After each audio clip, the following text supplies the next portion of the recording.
یہ کس قانون کے تحت پکڑا ہے؟ یہ کون سا پاکستان کا آئین اجازت دیتا ہے کہ آپ پکڑ کے ان کو ایک آدمی کو ایجنسیز کے ہاتھ میں پکڑا دیں؟ اور ایجنسیز نے مزید اس کے اوپر تشدد کیا، ادھر جا کے انہوں نے اس کو ننگا کیا، ٹارچر کیا، سیکشلی ٹارچر کیا۔ اس نے عدالت میں آ کے بتایا کہ اسے کیا کیا۔ 75 سال کے آدمی سے ملک کا سینیٹر، کتنا بڑا جرم تھا کہ جو اسے یہ کیا گیا۔ ساری دنیا کے اندر یہ خبر گئی، یہ سارے باہر کے واشنگٹن پوسٹ جیسے بڑے بڑے اخباروں میں یہ خبر گئی۔ اور خبر کیا گئی کہ پاکستان کے سینیٹر کے اوپر تشدد کیا اور اس کو پکڑ کے جیل میں ڈالا۔ کیوں؟ کیونکہ اس نے آرمی چیف کی تنقید کر دی۔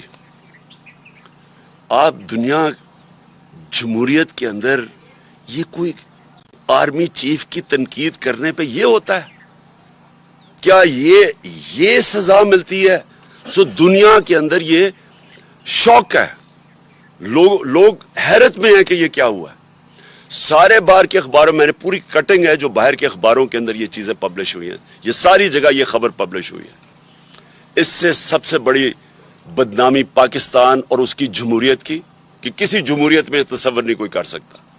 اس کے بعد پاکستانی فوج کی اور پاکستان کے آرمی چیف کی، یہ ان کی بدنامی ہوئی کہ یہ اس کا مطلب کہ فوج آؤٹ آف کنٹرول ہے، فوج آرمی چیف، یہ اس کا مطلب کہ کوئی قانون کے اوپر ہے، وہ کچھ بھی کر سکتے ہیں ملک میں۔ کیا پاکستان بنانا ریپبلک ہے؟ اور کیا ایک آئین ہمیں انسان کو ڈگنیٹی نہیں دیتا کہ آئین ہماری عزت کو پروٹیکٹ نہیں کرتا کہ اس طرح انسان سے کیا جائے؟ اور ہم نے آج فیصلہ کیا کیا؟ ہم نے یہ فیصلہ کیا، سب سے پہلے تو میں سپریم کورٹ سے، جن کا کام ہے انسانوں کے فنڈامنٹل رائٹس کی حفاظت کرنا، میں ان سے کہتا ہوں کہ پہلے تو آپ کو جب وہ شہباز گل بتا رہا تھا اور پھر وہ جمیل فاروقی بتا رہا تھا کہ ان کو ننگا کیا گیا، ان کے اوپر آپ کو ایکشن نہیں لینا چاہیے تھا۔ اور اب مجھے بتائیں کہ ملک کے سینٹ کو 75 سال نانا اور دادا اس سے یہ کیا گیا، کیا یہ سپریم کورٹ کی کوئی ذمہ داری نہیں ہے انسانوں کے فنڈامنٹل رائٹس کو پروٹیکٹ کرنا؟ ہم نے یہ اس کے علاوہ فیصلہ کیا، ہم پنجاب اور پختونخوا کی اسمبلی کے اسپیشل سیشن کال کریں گے اس ایشو کے اوپر۔ دوسرا، ہمارے سینیٹرز سپریم کورٹ میں پٹیشن فائل کریں گے۔ تیسرا، ہم انٹرنیشنل آرگنائزیشنز کو اپروچ کریں گے اب، جس کے اندر نمبر 1 ہیومن رائٹ کمیٹی جو جنیوا میں آن ٹارچر ہے، اس کی ICCPR جو ان کی ہے اس کے مطابق اس کے اوپر ہم ان کے اوپر پورا لکھیں گے کہ اس سے کیا ہوا ہے۔ یونائٹڈ نیشنز کا جو اسپیشل ریپورٹر ہے ٹارچر کے اوپر، اس کے پاس ہم بھیج رہے ہیں۔ یہ یورپین یونین کے ہیومن رائٹس کا جو اسپیشل ریپرزینٹیٹو ہے ان کے پاس ہم یہ بھیج رہے ہیں ساری ڈیٹیلز۔ اور انٹرنیشنل پارلیمنٹری یونین بھی ہے پارلیمنٹیرینز کی، ان کے پاس بھی ہم یہ سارا بھیج رہے ہیں۔ اور مجھے بڑے افسوس سے کہنا پڑتا ہے کہ جو سینٹ کا چیئرمین ہے، مجھے افسوس سے کہنا پڑتا ہے کہ اس نے پروڈکشن آرڈر نہیں کیے۔ کس کے ڈر سے؟ کیا سینٹ کے چیئرمین کی یہ ذمہ داری نہیں تھی کہ اعظم سواتی کے پروڈکشن آرڈر دیتے؟ کس سے ڈرے ہوئے تھے وہ؟ اور میں آخر میں،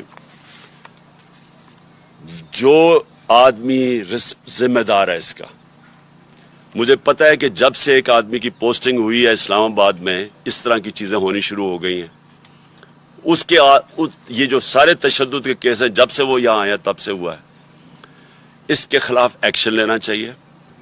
یہ آدمی نے ملک کی بدنامی کر رہا ہے، یہ آدمی اس ملک کے آئین توڑ رہا ہے، اور یہ آدمی اداروں کو بدنام کر رہا ہے، یہ آدمی اداروں کے خلاف نفرتیں پیدا کر رہا ہے۔ اور اس نے اگر آرمی چیف کو خوش کرنے کی کوشش کی ہے، اور مجھے پورا یقین ہے یہ آرمی چیف کو نہیں پتا ہوگا کہ یہ جو ہوا ہے، اس نے نقصان پہنچایا ہے۔ اور میں آج ڈیمانڈ کرتا ہوں کہ اس کے اوپر ایکشن لیا جائے، کیونکہ جب سے یہ آیا ہے، کبھی کسی کو سوشل میڈیا کے لوگوں کو پکڑ کے دھمکیاں دے کو اٹھا کے لے جاتے ہیں، جو عمران ریاض سے ہوا ہے، جو یہ ارشد شریف سے ہوا، جرنلسٹ کے پیچھے پڑے ہوئے ہیں. اور ہمارے یہ جو 2 کیسز ہوئے ہیں، ایک پروفیسر تھا جو شہباز گل، وہ کوئی دہشت گرد نہیں تھا، کوئی کرمنل نہیں تھا، وہ ایک پروفیسر تھا. اس سے یہ کیا، اس سے پکڑ کے جو اس کے حالات جو دیکھے. اور اب ایک سینیٹر سے یہ کیا. اس کے اوپر فوری طور پہ میں ڈیمانڈ کرتا ہوں ایکشن لیں، کیونکہ یہ بدنام کر رہا ہے، یہ ملک کو نقصان پہنچا رہا ہے یہ انسان، اور اس سے فائدہ کچھ نہیں ہو رہا. یہ نہ سمجھے کہ اس سے کوئی اداروں کی عزت کرے گا، اس سے اداروں کے خلاف نفرت بڑھ رہی ہے. اب آخر میں لانگ مارچ کے اوپر آتا ہوں. دیکھیں، میں نے پوری انتظار، یعنی 25 مئی کے بعد، 25 مئی میں ہم نے کوشش کی کہ پرامن ایک پریشر ڈالے جائیں، جو کہ گورنمنٹ کا، جو اپوزیشن پولیٹیکل پارٹیز کا کام ہے، کہ ہم آئین کے اندر رہتے ہوئے ایک پریشر ڈالیں کہ ایک ایسا سیٹ اپ لے آئے ہیں جو کہ ساری نظر آ رہا تھا کہ پبلک اس کو ایکسیپٹ ہی نہیں کر رہی. کبھی پاکستان میں خود اس طرح پبلک نکلی نہیں، کبھی ایسے نہیں ہوا. تو جب پبلک نہیں ایکسیپٹ کر رہی، اور انہوں نے یہ وہاں سندھ ہاؤس میں منڈی لگی ہوئی ہے کہ آپ نے قیمتیں لگا کے لوگوں کے ضمیر خرید کے لوٹے بنا کے تو آپ نے اسمبلی کرائی ہے. اور پھر واضح اب تو سب کو پتہ چل گیا نا سائفر کا، کیونکہ میں ان کا شکریہ ادا کرنا چاہتا ہوں ان کا یہ جو آڈیو لیکس میں، کہ اب ساروں کو پتہ چل گیا. پہلے تو کہتے تھے سائفر ہے ہی نہیں، اب سب کو پتہ چل گیا کہ سائفر ہے. تو یہ بیرونی پریشر، بیرونی انہوں نے دھمکی ملی تھی کہ جناب عمران خان کو ہٹاؤ اور شہباز شریف کو لے آؤ، کیونکہ عمران خان کو ہٹانے میں تو شہباز شریف نہیں آنا تھا. تو یہ تو سارا واضح ہو گیا کہ پبلک نے یہ نہیں ایکسیپٹ کیا. اور پبلک کو خاص پھر اوپر سے معیشت نیچے لے گئے، مہنگائی اسپانوں پہ چلی گئی. مہنگائی کم کرنے آئے تھے، 50 سال میں سب سے زیادہ مہنگائی ہے آج پاکستان میں. تو انڈسٹری بند ہو رہی ہے، ایکسپورٹس نیچے جا رہی ہیں، ریمیٹنسز نیچے جا رہی ہیں، اور صرف ایک ہی اب سلوشن ہے کہ اس طرح ان کو کوئی قرضے دے دے یا قرضے معاف کروا دے. دیکھیں، اس ملک کی ضرورت صرف ایک اس وقت ہے، صاف اور شفاف الیکشن. یہ ملک جس طرف یہ لے کے جا رہے ہیں تیزی سے نیچے، یہ صرف اب ایک طرح ہی نکل سکتا ہے، صاف اور شفاف الیکشن جو پولیٹیکل سٹیبلٹی لے کے آئے. جب تک سیاسی استحکامات نہیں ہوگی، استحکام نہیں آئے گا سیاسی طور پہ، معیشت نہیں ٹھیک ہونے لگی. کیونکہ معیشت تو نیچے جا رہی ہے. وہ دار کو لے کے آئے ہیں جو کہ خود ایک بہت بڑا مجرم ہے، جس نے سٹیٹمنٹ دی ہوئی ہے منی لانڈرنگ کی، کہ میں جو 2000 کے اندر اس نے میجسٹریٹ کے سامنے سٹیٹمنٹ دیا، وہ جو ہدایبہ پیپر مل کا کیس تھا، کہ میں شریف خاندان کے لیے منی لانڈرنگ کرتا تھا.